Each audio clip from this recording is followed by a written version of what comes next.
Test one, two, test one, two, test one, two. The levels, the levels, the levels. Test, test, test. Good evening. I am Juanqui, and welcome to my world. Holding for 30 seconds, and then we are going in.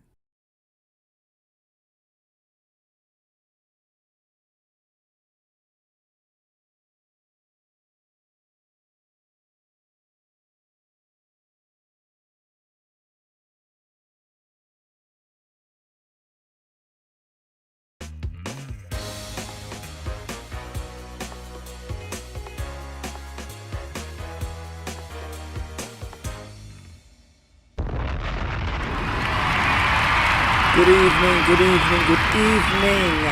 On this snowy night, on this 24th day of February, our 24th profile on this Black History Month celebration of Black excellence.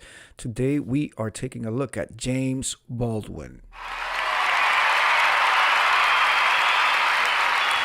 James Baldwin, born on in 1924, departed 1987, was a monumental American novelist, essayist. I've never heard that word, essayist. I guess he wrote essays, and playwright, whose work profoundly analyzed the intersection of race, sexuality, and class.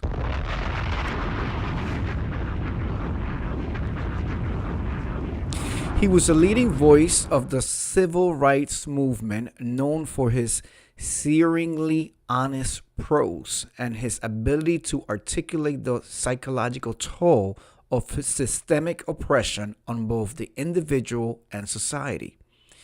Let's talk a little bit about his key literature works. Baldwin's bibliography spans multiple genres, with many of his works now considered essential parts of the American literacy canon. Go Tell on the Mountains, 1953. His debut novel, a semi autobiographical story following a teenager in 1930s Harlem, grappling with his religious struggling with his religious upbringing and complex family dynamics. The next one was Notes of a Naive Son.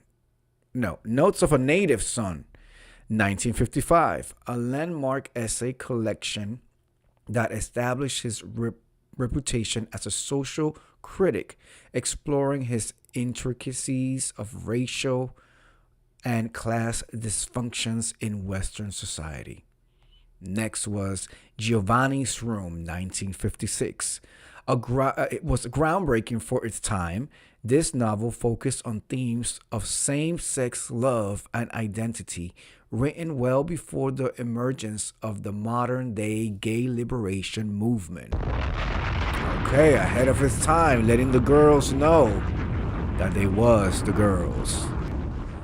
Next was The Fire Next Time, 1963, a best-selling book composed of two essays that offered a powerful, urgent examination of race relations and warned of the consequences of failing to address racial injustice.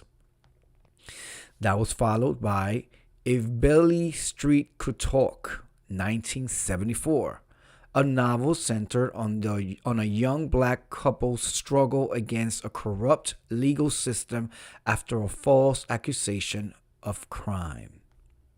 Activism and civil rights. Though he spent much of his adult life as a transatlantic commuter, I wonder what that means. Though he spent much of his adult life as a transatlantic commuter, living in France and Turkey, Baldwin remained deeply engaged in the American civil rights movement. Oh, he said he wasn't going to stay here for that. Okay. Public intellectual. He was a renowned orator and debater, famously engaging with William F. Buckley Jr. in a 1965 debate regarding the American dream and its accessibility for black citizens.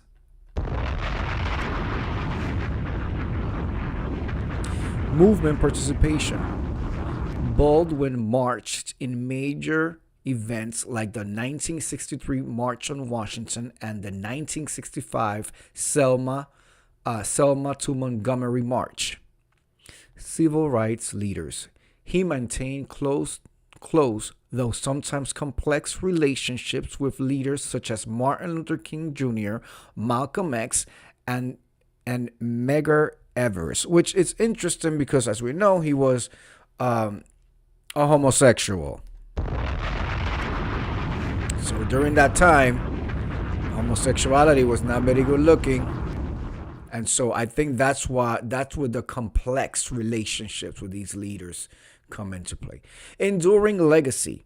Baldwin's influence has seen a significant resurgence in the 21st century with his insights into structural racism and identity remaining highly relevant to modern society movements.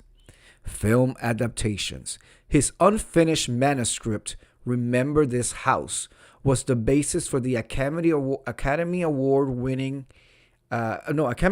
nominated documentary called I Am Not Your Negro 2016. Inspiration for modern writers. Contemporary authors such as Ta-Nehisi Coates, I've never heard of this writer, and Jasmine Ward have cited Baldwin as a major influence on their work and perspective. Intersectionality.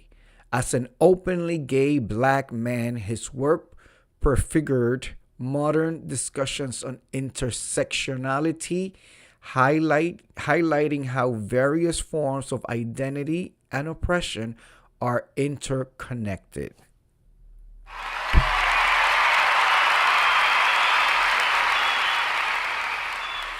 So Mr. Baldwin has been the inspiration for a lot of modern day contemporary writers. He was ahead of his time. He was an openly gay man. He was still involved with the civil rights movement, even though he left, gotta do what you gotta do, to live a gay old life in France. But he was still involved. This is a name that I've seen throughout my life, talked about, and I've seen him in books, but I never really knew what he did. I knew he was like into the arts, but I didn't know he had a whole civil rights arm to his time here. So for that, we thank you, Mr. Baldwin. Black excellence. Black excellence. I want to thank you for coming through. As always, I will be back live tomorrow. I am Juanqui Pro, and welcome to my world. It's a cornucopia of stuff. We have been doing Black History Month, celebrating Black excellence this entire month. Okay? So make sure that you come through tomorrow, the 25th, for our 25th profile. If you are on the East Coast, I hope that you are staying safe. I hope that you are staying warm. And you got to push forward. It's just snow. It's just a couple of feet of snow. Eventually, it's going to melt. Okay? All right. I will see you guys tomorrow. Thank you for coming through. Have a good night. Peace.